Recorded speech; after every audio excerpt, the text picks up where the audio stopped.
What if the person you're in a relationship with turns out to be a royal jerk?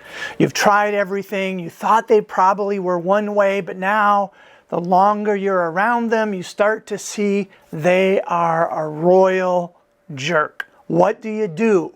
Stay tuned. Let's find out.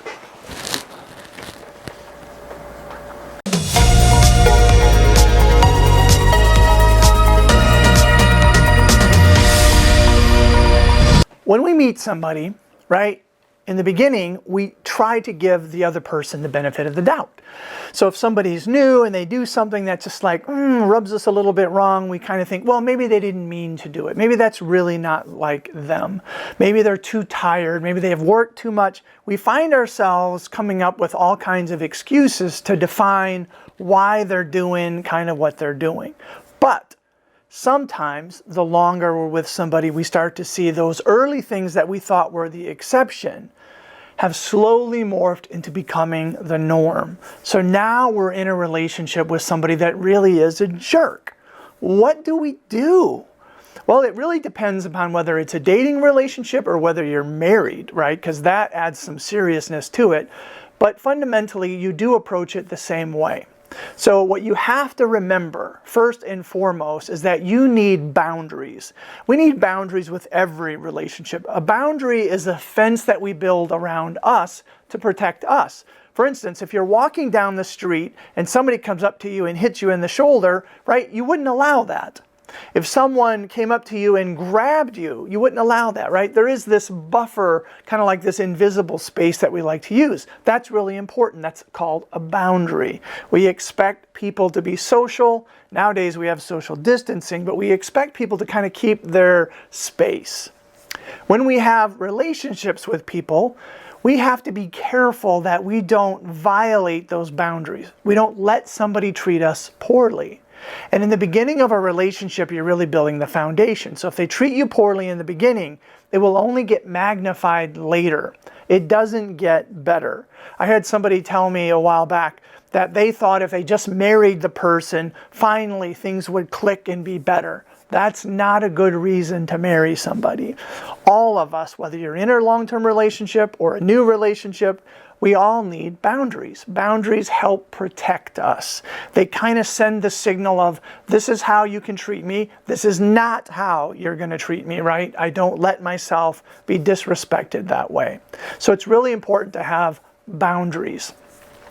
If you're in a relationship with somebody to whatever level, whether it's a friendship or dating or a relative, you have to make sure that if they treat you poorly, you don't let it turn into a resentment. You don't internalize it and let it build. Because if you do that, then the jerk applies that jerk mentality and it soaks into you and it turns you into something less than who you are. So don't become a jerk if you're in a relationship with a jerk, right? You really have to stay true to who you are. The third thing you need to understand is that a lot of times when we're in a relationship with somebody who's a jerk, we've developed or we are codependent. Now, I define codependency as somebody who takes the burdens from another person.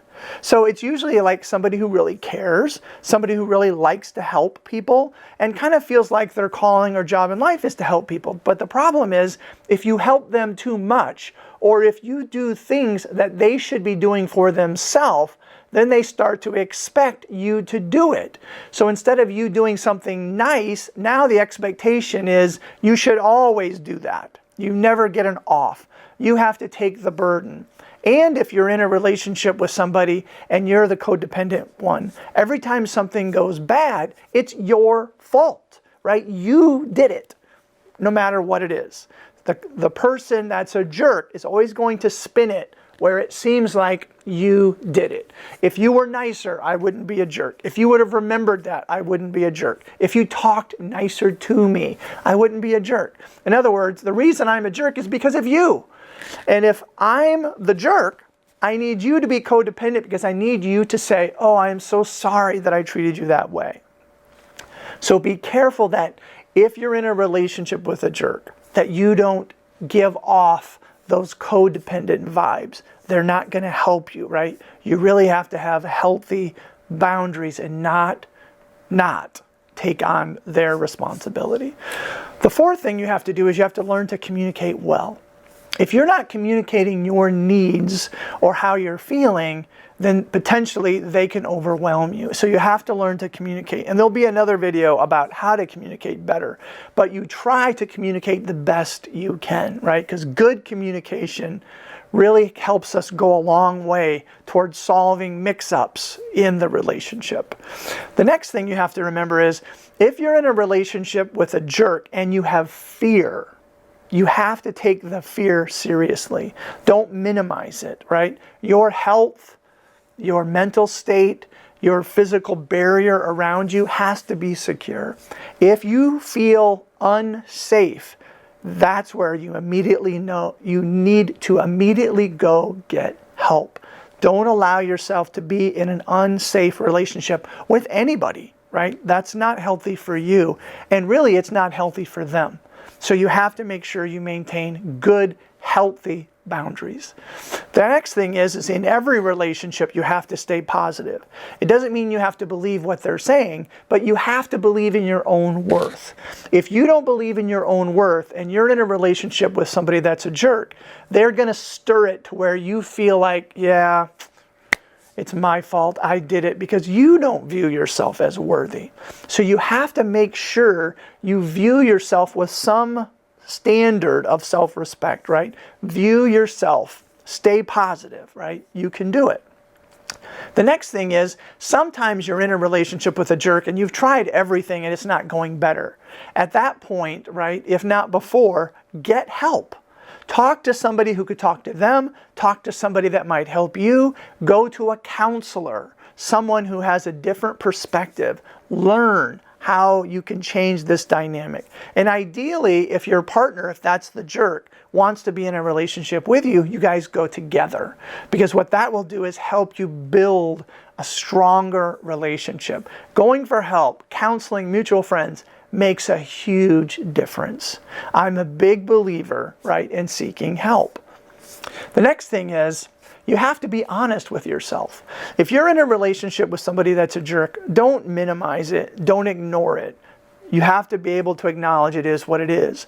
At some point, the jerk status reaches deal breaker status. So if you're in a relationship with somebody that's a jerk and it reaches deal breaker status, that means that relationship really is over, because the jerk is going to want you to give up any semblance of value and self-respect to be with them. And no one should give up their self-respect. So be aware, right, that when it hits that deal breaker state, that relationship is over. As painful as it is, that relationship is over. The last thing you need to remember is that a jerk wants you to get riled up with them. So you almost have to think of those old-fashioned hamster wheels, right? You got a hamster on it and it's running, right, and the wheel is spinning. That's the crazy wheel. So a jerk spins the wheel, right? Gets it rolling, and they're on it, right? And they're irrational, and they're a jerk. What they want is they want you to step onto the crazy wheel, because if you can step onto the crazy wheel, now you're not going to be rational, you're going to be irrational, and they're going to manipulate you. So they can be even more of a jerk, and it really is your fault because now you're being irrational too. So no matter what you do, stay off of the crazy wheel, right? Sometimes their best behavior in the beginning of a relationship will erode. So you have to constantly be working and adjusting. You have to be constantly improving who you are, and you have to pay attention. So if you're in a relationship with a jerk, don't just accept it, right? Do something about it. And hey, if you think this video has helped you, why don't you like it, or you can subscribe or share it with a friend. But if you know somebody who needs to hear this, please send it to them, right? We really believe that together we can change the world. We're about hope, healing, and moving forward. So have a great day. Doc out. Peace.